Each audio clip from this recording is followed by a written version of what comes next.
Welcome back. જીતનો જશ્ન મનાવાઈ રહ્યો છે અને પીએમ મોદી સંબોધી રહ્યા છે. સીધા જઈશું ત્યાં. भारत माता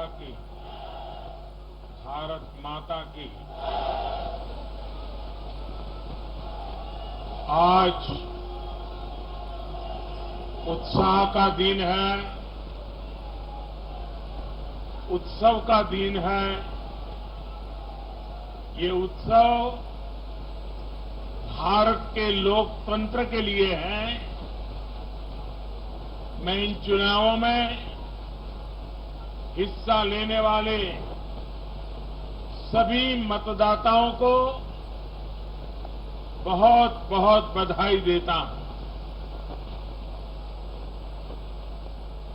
उनके निर्णय के लिए मतदाताओं का आभार व्यक्त करता हूं। विशेष रूप से हमारी माताओं बहनों ने, हमारे युवाओं ने जिस प्रकार भारतीय जनता पार्टी को भरपूर समर्थन दिया है, वो अपने आप में बहुत बड़ा संदेश है। मुझे इस बात का भी संतोष है कि फर्स्ट टाइम वोटर्स ने बढ़ चढ़कर मतदान में हिस्सा लिया और भाजपा की जीत पक्की की।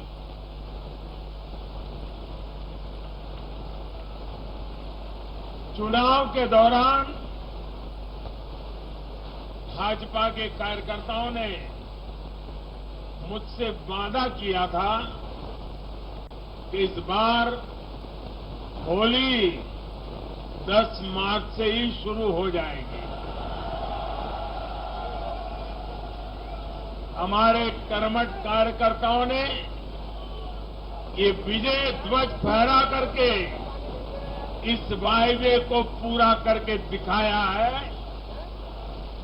मैं भाजपा के सभी कार्यकर्ताओं की भूरी भूरी प्रशंसा करूंगा, जिन्होंने दिन रात देखे बिना इन चुनावों में कड़ी मेहनत की। हमारे कार्यकर्ता जनता जनार्दन का दिल जीतने में, जनता जनार्दन का विश्वास जीतने में सफल रहे और पूरे पार्टी का नेतृत्व जिन्होंने किया, कार्यकर्ताओं ने को जिन्होंने लगातार मार्गदर्शन किया, ऐसे हमारे राष्ट्रीय अध्यक्ष श्रीमान जगत प्रकाश नड्डा जी को भी मैं बहुत बहुत अभिनंदन करता हूं, बहुत बहुत बधाई देता हूं।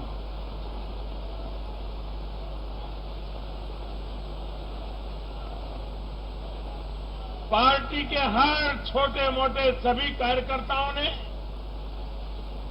उनके अथक परिश्रम से आज एनडीए के लिए जीत का चौका लगाया है।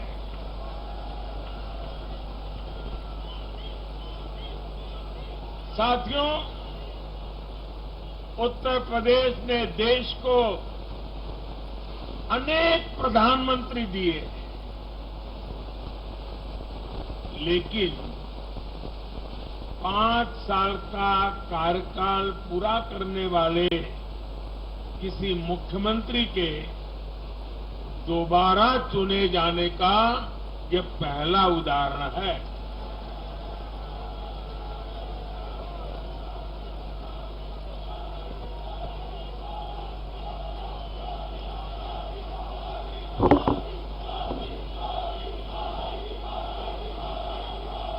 अभी नड्डा जी ने विस्तार से बताया, उत्तर प्रदेश में 37 साल बाद कोई सरकार लगातार दूसरी बार सत्ता में आई है। 3 राज्य यूपी, गोवा और मणिपुर में सरकार में होने के बावजूद बीजेपी के वोट शेयर में वृद्धि हुई है।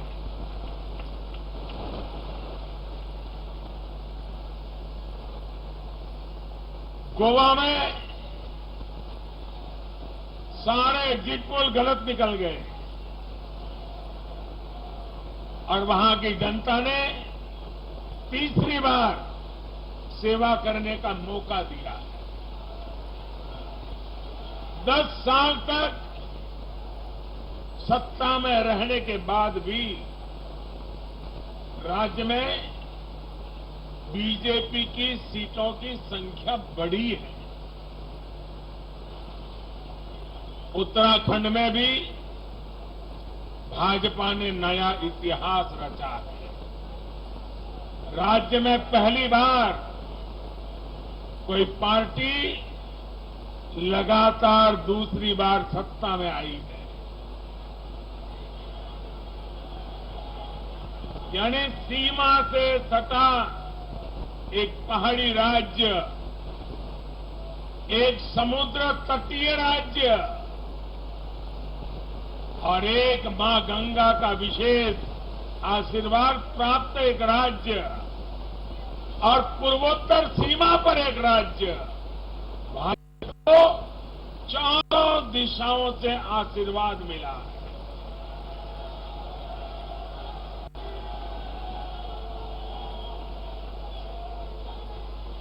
इन राज्यों की चुनौतियां भिन्न है, सबकी विकास की यात्रा का मार्ग भिन्न है, लेकिन सबको जो बात एक सूत्र में पिरो रही है वो है भाजपा पर विश्वास। भाजपा की नीति, भाजपा की नीयत और भाजपा के निर्णयों पर अपार विश्वास। साथियों, ये चुनाव नतीजे भाजपा की pro poor, pro active governance पर एक प्रकार से बड़ी मजबूत मोहर लगाते हैं। पहले जनता अपने ही हक के लिए सरकार के दरवाजे खटखटाकर थक जाती थी।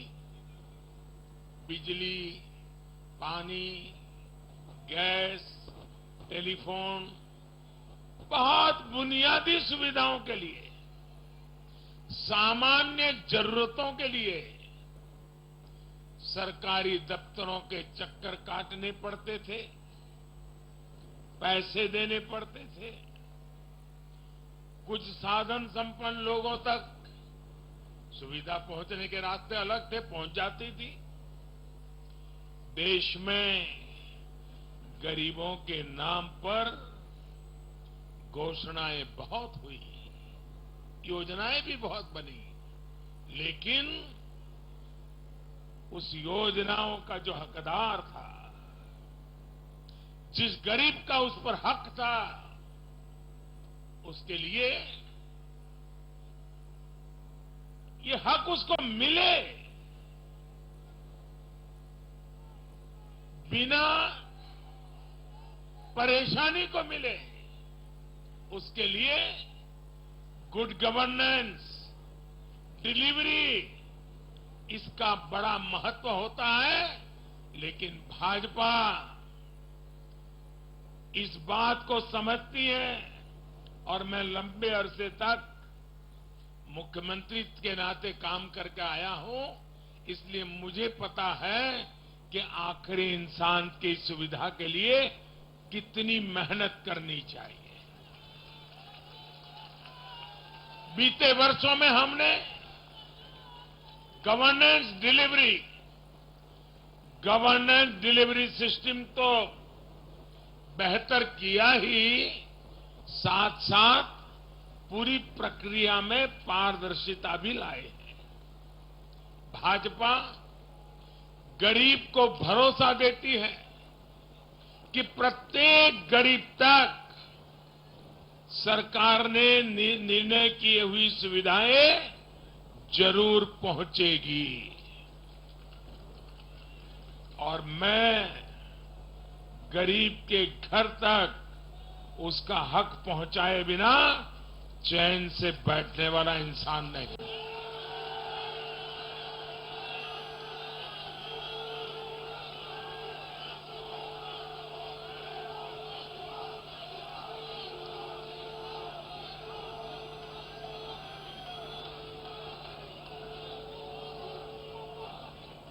दो दशक से भी ज्यादा समय तक हेड ऑफ द गवर्नमेंट के रूप में सेवा करने का मुझे सौभाग्य मिला है।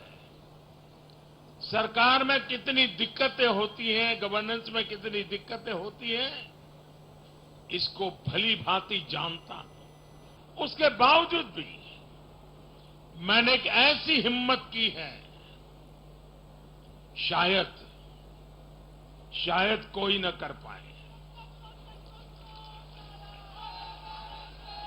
और वो हिम्मत मैंने लाल किले से 15 अगस्त को मेरे भाषण में उसको व्यक्त किया था। मैंने कहा था कि अब भाजपा को जहां जहां सेवा करने का मौका मिलेगा, हम हर योजना के जो हकदार हैं उनके लिए 100% सैचुरेशन, यानी काम को 100% पूरा करना, हर गरीब तक हर सरकारी योजना का लाभ पहुंचाना, ये 100% की कल्पना करना 2 दशक से ज्यादा समय सरकार का काम करने के बाद मैं कहता हूं, ये बहुत बड़ी हिम्मत की है मैंने। और ये हिम्मत मैंने इसलिए की है कि जब ईमानदारी होती है, नीयत साफ होती है, गरीबों के प्रति करुणा होती है, देश का कल्याण यही जीवन का मंत्र होता है, तो फिर ऐसे निर्णय करने की ताकत पैदा होती है। हम हर गरीब तक पहुंचेंगे, हम हर गरीब तक पहुंचेंगे, 100% लाभार्थियों तक पहुंचेंगे।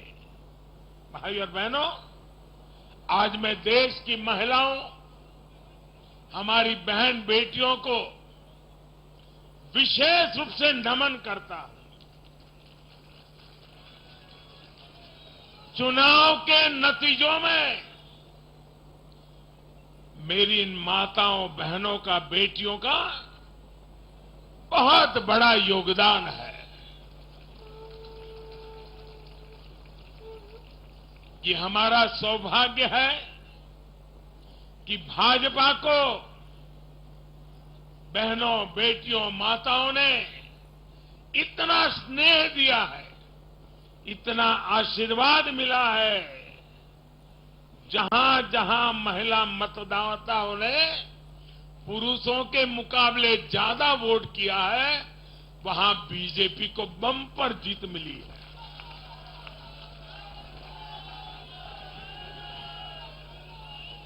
एक प्रकार से हमारी माताएं, बहनें, हमारी बेटियां, हमारी ये स्त्री शक्ति भाजपा की जीत की सारथी बनी है।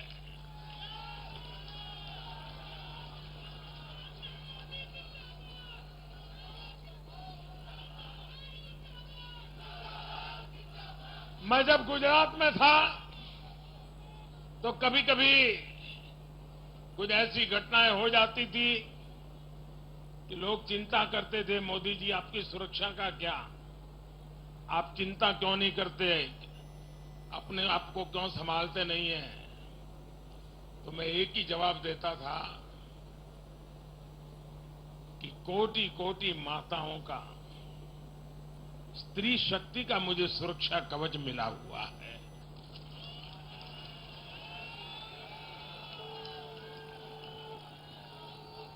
साथियों, भारत की माताएं, बहन, बेटियां निरंतर भाजपा पर विश्वास कर रही है। उनको पहली बार विश्वास मिला है कि सरकार उनकी छोटी से छोटी जरूरतों को भी ध्यान में रखती है। साथियों, इन चुनावों के नतीजों ने एक बात और साफ कर दी है कि यूपी की जनता को,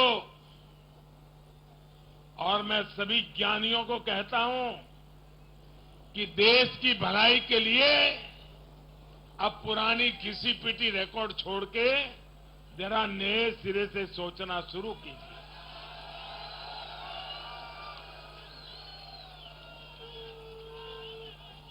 इस देश के लिए बड़ी दुख की बात है। मैं स्वयं बहुत दुख अनुभव करता था जब ये ज्ञानी लोग यूपी की जनता को सिर्फ और सिर्फ जातिवाद के तराजू से तोलते थे, जातिवाद की दृष्टि से देखते थे। मैं समझता हूं कि उत्तर प्रदेश के नागरिकों को जातिवाद की बाड़ाबंदी में बांध करके वे उन जातियों का अपमान करते थे, उन नागरिकों का अपमान करते थे, पूरे उत्तर प्रदेश का अपमान करते थे। कुछ लोग ये कहकर यूपी को बदनाम करते हैं कि यहां के चुनाव में तो जाति ही चलती है। लेकिन भाइयों बहनों, उत्तर प्रदेश के लोगों ने दिखा दिया है। 2014 के चुनाव नतीजे देखें, 2017, 2019 के नतीजे देखें, और अब फिर 22 में भी देख रहे हैं। हर बार यूपी के लोगों ने सिर्फ और सिर्फ विकासवाद की राजनीति को ही चुना है। यूपी के लोगों ने इन लोगों को ये सबक दिया है और ये सबक उनको सीखना होगा। यूपी के गरीब से गरीब व्यक्ति ने, यूपी में गांव में रहने वाला व्यक्ति हो, पढ़ा लिखा हो या अनपढ़ हो, यूपी के हर मतदाता ने, हर नागरिक ने एक सबक दिया है कि जाति की गरिमा, जाति का मान देश को जोड़ने के लिए होना चाहिए, देश को तोड़ने के लिए नहीं होना चाहिए। और ये करके दिखाया, 4 चुनावों में करके दिखाया है। वैसे आज मैं ये भी कहूंगा कि 2019 के चुनाव नतीजों के बाद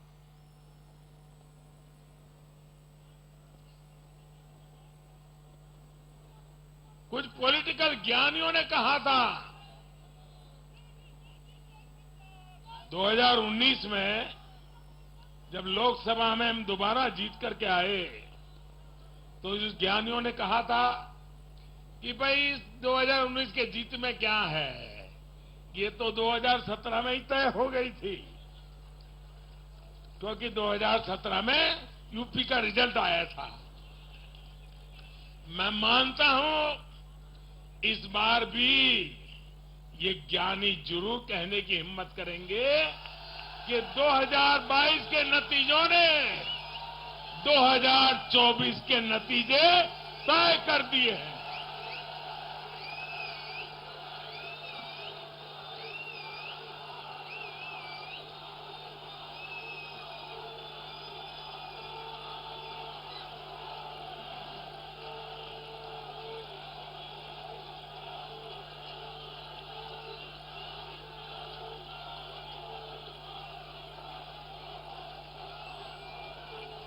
मैं आज पंजाब के भाजपा कार्यकर्ताओं की भी विशेष प्रशंसा करूंगा। उन्होंने विपरीत परिस्थितियों में जिस प्रकार पार्टी का झंडा बुलंद किया है, वो आने वाले समय में पंजाब में भाजपा की मजबूती को, देश की मजबूती को एक अहम स्थान के रूप में विकसित करेंगे, ये मेरा पूरा विश्वास है। पंजाब में भाजपा एक शक्ति के रूप में उभरनी है, ये मैं अपनी आंखों के सामने देख रहा हूं दोस्तों। सीमावर्ती राज्य होने के नाते पंजाब को अलगाववादी राजनीति से सतर्क रखना भाजपा का कार्यकर्ता जान की बाजी लगा करके भी इस काम को करता रहेगा। आने वाले 5 सालों में भाजपा का हर कार्यकर्ता वहां इस दायित्व को जोर शोर से निभाने वाला है। ये विश्वास मैं पंजाब की जनता को आज देना चाहता हूं। साथियों, ये चुनाव ऐसे समय में हुए हैं जब दुनिया 100 साल के सबसे बड़े कोरोना जैसी महामारी के संकट से लड़ रही है। पूरी मानव जात, पूरा विश्व 100 साल में ऐसी बीमारी नहीं देखी, ऐसी मुसीबत से लड़ना नहीं पड़ा है। ये जैसे कुछ कम था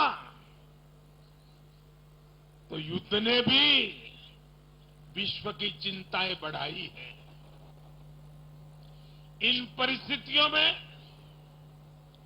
दुनिया भर की सप्लाई चेन छिन्न भिन्न हो गई है। 2 साल से सप्लाई चेन पर बहुत ही विपरीत प्रभाव हुआ और युद्ध ने उसमें और जोड़ दिया। इन चुनौतियों से निपटने के लिए भारत ने जो कदम उठाए, आर्थिक स्तर पर जो फैसले लिए, गरीब कल्याण के जो फैसले लिए, उन सभी ने भारत को संभलकर आगे बढ़ने में बहुत मदद की। भारत बच पाया है क्योंकि हमारी नीतियां जमीन से जुड़ी रही। हमारी नीतियां जमीन से जुड़ी रही और हमारे प्रयास निष्ठा और नियत की पटरी पर अविरत आगे बढ़ते रहे। जहां जहां डबल इंजन की सरकार रही, वहां पर जनता के हितों की डबल सुरक्षा हुई और विकास के कार्यों की गति भी तेज हुई। इस समय जो युद्ध चल रहा है, उसका प्रभाव प्रत्यक्ष और परोक्ष रूप से दुनिया के हर देश पर पड़ रहा है। भारत शांति के पक्ष में है, बातचीत से हर समस्या को सुलझाने के पक्ष में है। लेकिन जो देश सीधे जंग लड़ रहे हैं, भारत का उनसे आर्थिक दृष्टि से, सुरक्षा की दृष्टि से, शिक्षा की दृष्टि से, राजनीतिक दृष्टि से नाता है। भारत की बहुत सारी जरूरतें इन देशों से जुड़ी हुई हैं। भारत बाहर से जो कच्चा तेल मंगाता है, पाम ऑयल मंगाता है, सनफ्लावर ऑयल मंगाता है, उसकी कीमत भी अंतर्राष्ट्रीय बाजार में बहुत तेजी से बढ़ रही है। कोयला हो, गैस हो, फर्टिलाइजर हो, सभी की कीमतों में पूरी दुनिया में कल्पना बाहर का उछाल आ रहा है। युद्ध के कारण पूरी दुनिया में महंगाई बढ़ रही है। विकासशील देशों को विशेष रूप से कठिनाई का सामना करना पड़ रहा है। साथियों, इस वैश्विक संदर्भ में इन कठिनाइयों के बीच इस बार के बजट पर नजर डालें तो एक विश्वास पैदा होता है। देश आत्मनिर्भर भारत अभियान के मार्ग पर आगे बढ़ रहा है। इस भावना को इस बार के बजट से और ऊर्जा मिली है और मैं मानता हूं कि दुनिया भर में बने निर्माण हुए इस विपरीत वातावरण में, उथल पुथल से भरे माहौल में, अनिश्चितता से भरे माहौल में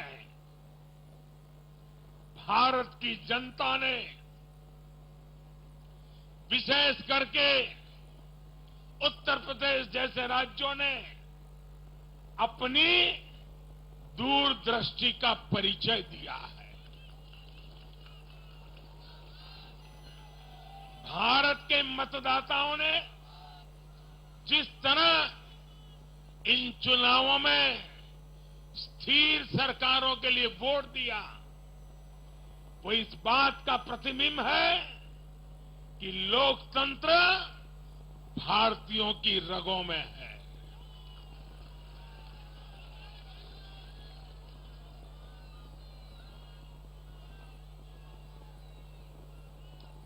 लेकिन भाई और बहनों, आज इस अवसर पर मैं देश के सामने अपनी कुछ चिंताएं भी रखना चाहता हूं। देश का नागरिक तो बहुत जिम्मेदारी के साथ देश के हित में अपना काम कर रहा है। जब भी उसको अवसर मिलता है वो जिम्मेदारी के साथ पेश आता है। देश का सामान्य नागरिक राष्ट्र निर्माण में जुटा है, लेकिन हमारे यहां कुछ लोग लगातार राजनीति का स्तर गिराते जा रहे हैं। कोरोना के इस समय में भी हमने देखा है कि इन लोगों ने देशवासियों को गुमराह करने की लगातार कोशिश की।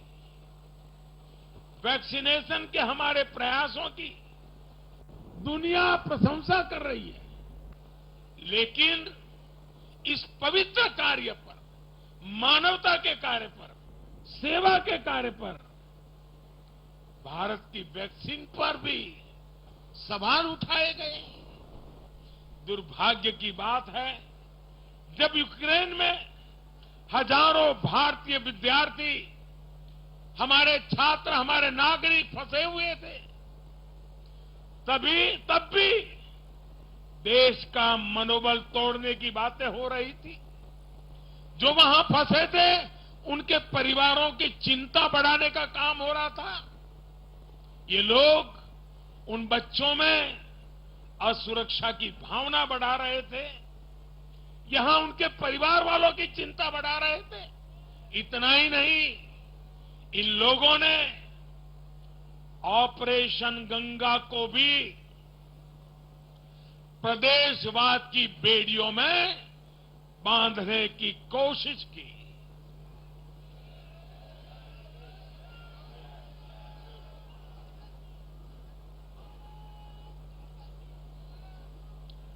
हर योजना को, हर कार्य को क्षेत्रवाद, प्रदेशवाद, जातिवाद, संप्रदायवाद का रंग देने का प्रयास भारत के उज्जवल भविष्य के लिए बहुत बड़ी चिंता का विषय है। साथियों, इन चुनावों में मैंने लगातार विकास की बात की। गरीबों को घर, गरीबों को राशन, वैक्सीन, आधुनिक इंफ्रास्ट्रक्चर, हर विषय पर भाजपा का विजन लोगों के सामने रखा। इसके साथ ही जिस एक बात पर मैंने सबसे ज्यादा चिंता जताई थी वो थी गौर परिवारवाद। मैंने राज्यों के लोगों को बताया कि कैसे मैं किसी परिवार के खिलाफ नहीं हूं, न ही मेरी किसी की व्यक्तिगत दुश्मनी है। मैं लोकतंत्र की चिंता करता हूं और मैं सभी ज्ञानियों को कहता हूं, जरा लोकतंत्र के तराजू पर इन चीजों को तोल के देखो।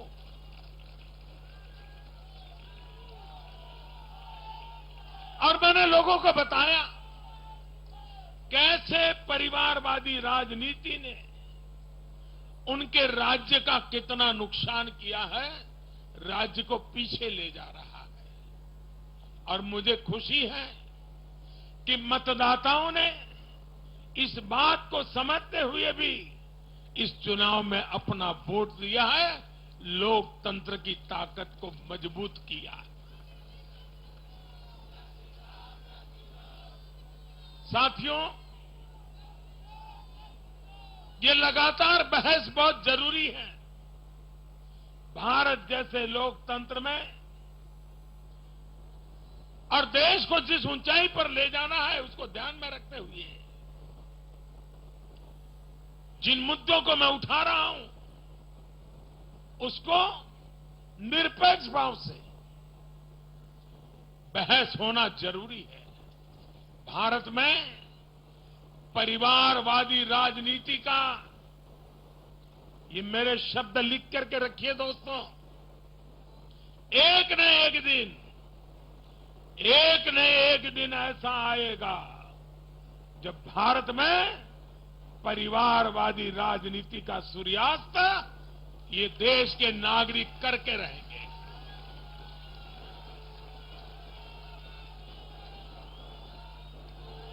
इस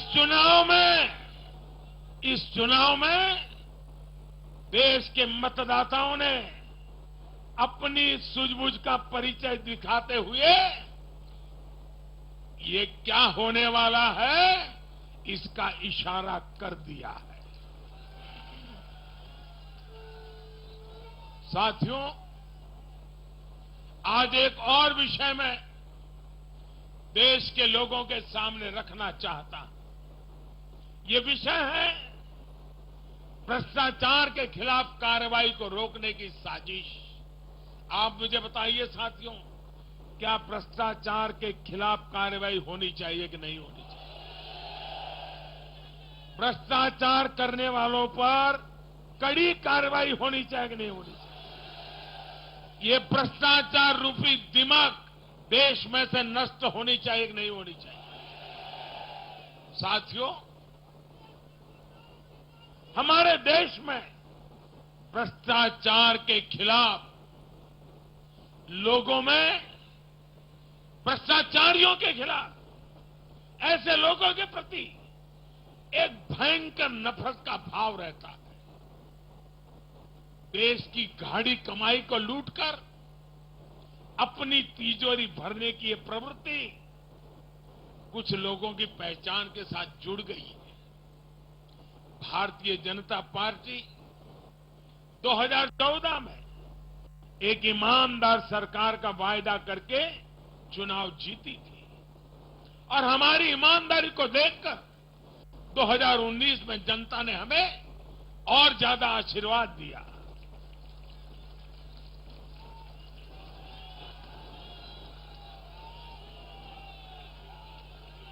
और देश करता है कि मोदी जी, आपकी सरकार सिर्फ प्रामाणिक रहे इतना इनफ नहीं है। आप ही है, आप ही की सरकार है जो भ्रष्टाचारियों को सजा कर सकती है, उन पर कठोर से कठोर कार्रवाई कर सकती है। मुझे बताइए, जनता की इस अपेक्षा को मुझे पूरा करना चाहिए कि नहीं करना चाहिए? जनता की आशा आकांक्षा के लिए सरकार ने जिम्मेवार व्यवहार करना चाहिए कि नहीं करना चाहिए? लेकिन आज हम देख रहे हैं जो निष्पक्ष संस्थाएं, जो पूरी तरह इंडिपेंडेंट है, वे अगर भ्रष्टाचार के खिलाफ कार्रवाई करते हैं तो ये लोग और उनका पूरा इकोसिस्टम अब भ्रष्टाचारियों की रक्षा करने के लिए उन संस्थाओं को बदनाम करने के लिए मैदान में आ गए हैं।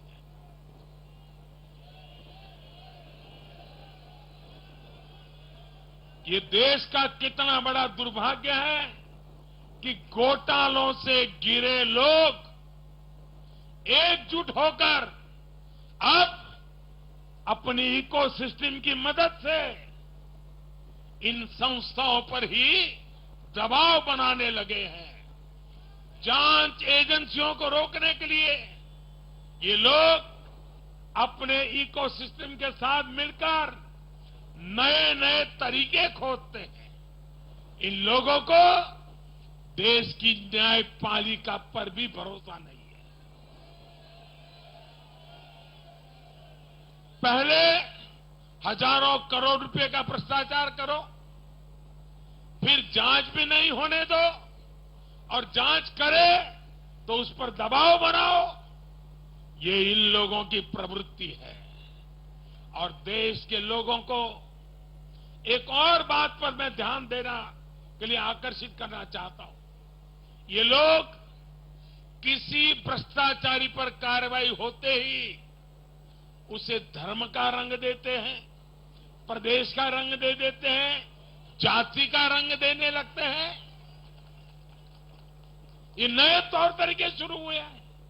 किसी माफिया के खिलाफ अदालत कोई फैसला सुना देती है तो भी उसे ये लोग धर्म और जाति से जोड़ देते हैं।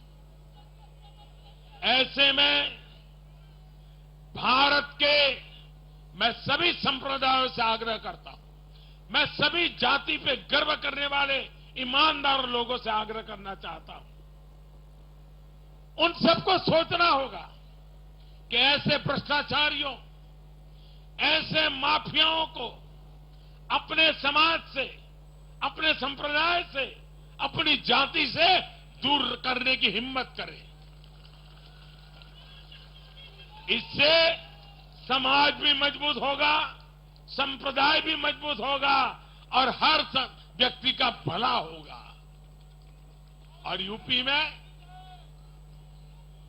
में हमारी विजय का एक कारण यह भी है कि वहां के लोगों ने कई दशकों से ऐसी राजनीति का बहुत नुकसान सहा है। मैं बनारस का सांसद होने के नाते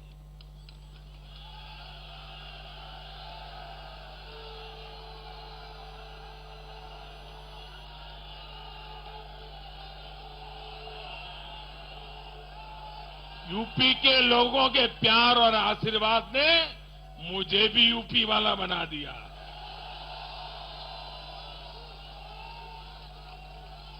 मैं बनारस का सांसद होने के नाते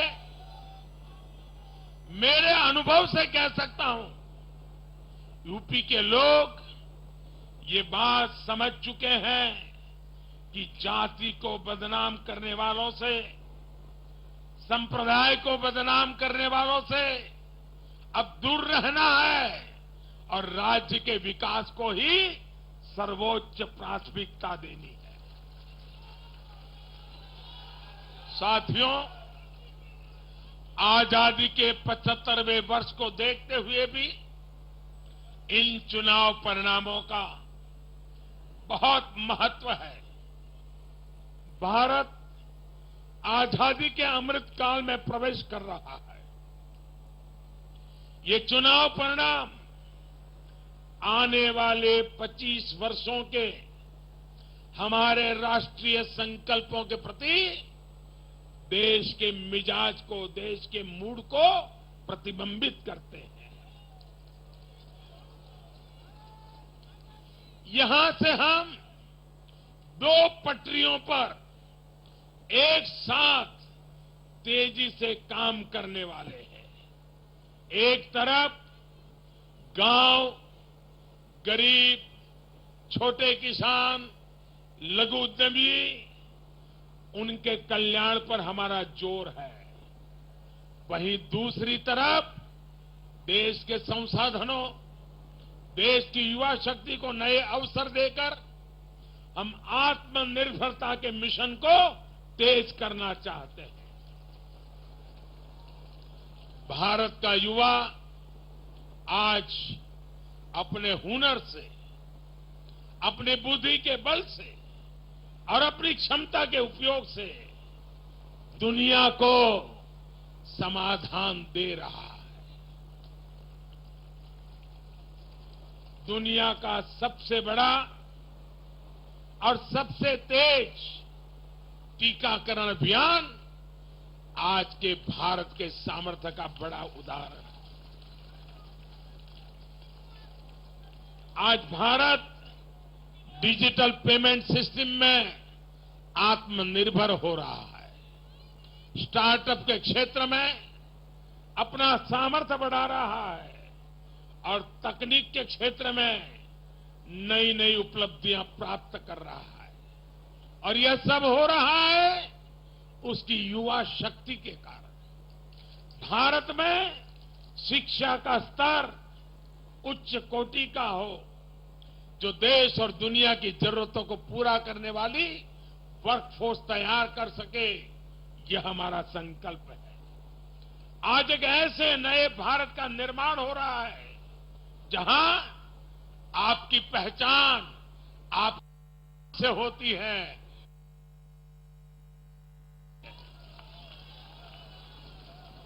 मुझे विश्वास है सबका साथ, सबका विकास, सबका विश्वास और सबका प्रयास के मंत्र पर चलते हुए हम अपने अपने राज्यों को नई ऊंचाई पर लेके जाएंगे। जब देश के हर राज्य का विकास होगा तो देश का भी विकास होगा। और मुझे तो मैं गुजरात में इतने साल काम किया, दिल्ली में सरकार भारतीय जनता पार्टी को अच्छा मानने वाली सरकार नहीं थी। हमारी सरकार में रोड़े अटकाने के सोच वाली सरकार थी। फिर भी गुजरात में हमारा मंत्र यही था, भारत के विकास के लिए गुजरात का विकास।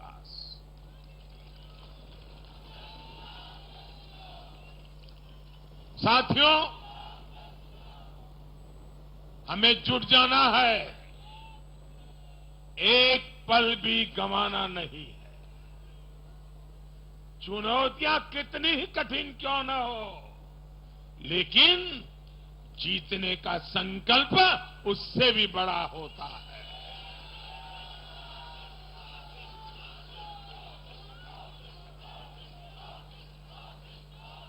बड़े संकल्पों के साथ, बड़े सपनों के साथ ऊंची सी ऊंची ऊंचाइयों को पार करने के इरादे के साथ देश को आगे बढ़ाना है। साथियों, इतना बड़ा भव्य विजय भारत के उज्जवल भविष्य की ये गारंटी है। मैं एक बार फिर भारत के उज्जवल भविष्य के लिए ये जो निर्णायक मतदान किया है, इसलिए हमारे मतदाता अभिनंदन के बहुत अधिकारी है। आइए दोनों हाथ ऊपर करके तालियों के गड़गड़ाहट के साथ सभी मतदाताओं का अभिनंदन करें, मतदाताओं का आभार व्यक्त करें, मतदाताओं का गौरवगान करें।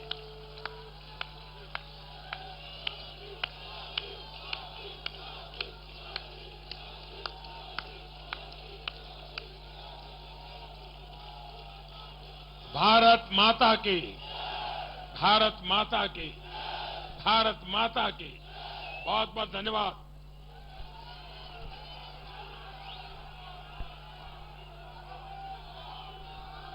माननीय प्रधानमंत्री जी का आभार व्यक्त